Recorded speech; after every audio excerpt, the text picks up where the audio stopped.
Таксабат этесиңер, уйку келет, жана флештен bir günde kança içesiңер флеш? 4-5'te oluyor.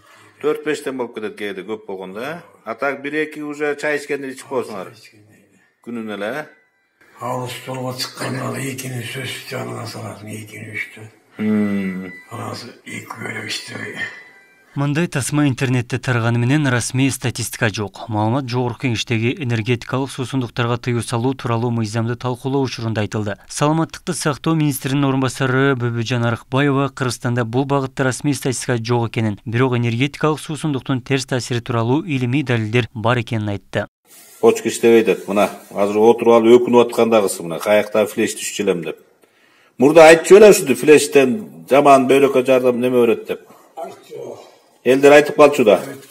Бүгүн Кыргызстанда энергетикалык суусундукка тыюу салуу тууралуу мыйзам долбоору биринчи окууда кабыл алынды. Демилгени депутат Улан Бакасов көтөрүп чыгып, Кыргызстандын аймагына энергетикалык ичимдиктерди ташып келүүгө, өндүрүүгө, сатыкка чыгарууга жана сатууга тыюу салуу жөнүндө мыйзамын кабыл алууну сунуштоодо.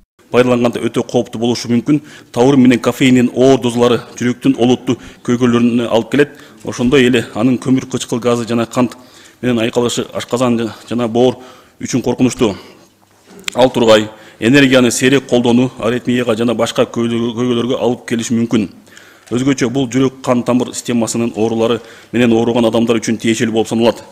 Өлкөгө энергетикалык суусундуктарды ташып келүүдөн жыл сайын 20 миллионго чейин киреше түшөрү айтылды. Өткөн 2022 жылы 17 миллион 101 миң килограмм энергетик суусундук ташылып келген. Андан 18 миллион сомдук бажы төлөм алынган. Талкуу учурунда мыйзам кабыл алынса, аны кайсы орган көзөмөлгө алары да суроо жаратты. Анткени менен Саламаттыкты сактоо министрлиги демилгени колдоого алды.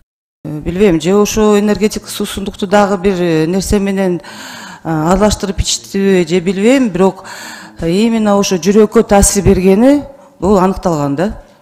Официально кошулган эмес да, статистикага беришкен эмес бизге. Отчеттор берип турушат да. Илимий жактан айтып атпайм, такталган ал. Бизде бүткүл дүйнөлүк саламаттык сактоо уюмунда ушундай изилдөөлөр жүрүп турат. Аны биз колдонууга укуктуубуз. Үстүздөгү жылдын июль айында президент Садыр Жапаров өлкөдө энергетикалык суусундуктарды жарнамалоого тыюу салган мыйзамга кол койгон. Мындан негизги максат элдин ден соолугун коргоо, энергетикалык суусундуктан келип чыккан ооруларды азайтуу экени белгиленүүдө. Ошол активдүү болушту, денени активдүү болушун каалап, ошол нерсени кайрадан дене, жүрөк жана башка ички органдар тез иштеш үчүн кайра эле ошол энергетикти талап кылат. Ошон үчүн дене ошого психологиялык жана физиологиялык көз каранды болуп калат. Организмге сергүтүү таасирин камсыз кылган кофеин жана башка сергүтүүчү кошулмаларды камтыган алкоголсуз ичимдиктер энергетикалык суусундук катары саналат. Мыйзамдын негизинде мындай суусундуктар 18 жашка чейинкилерге сатылбашы керек. Абдумалик Базарбаев, Роза Ахматжан кызы, Ош ТВ.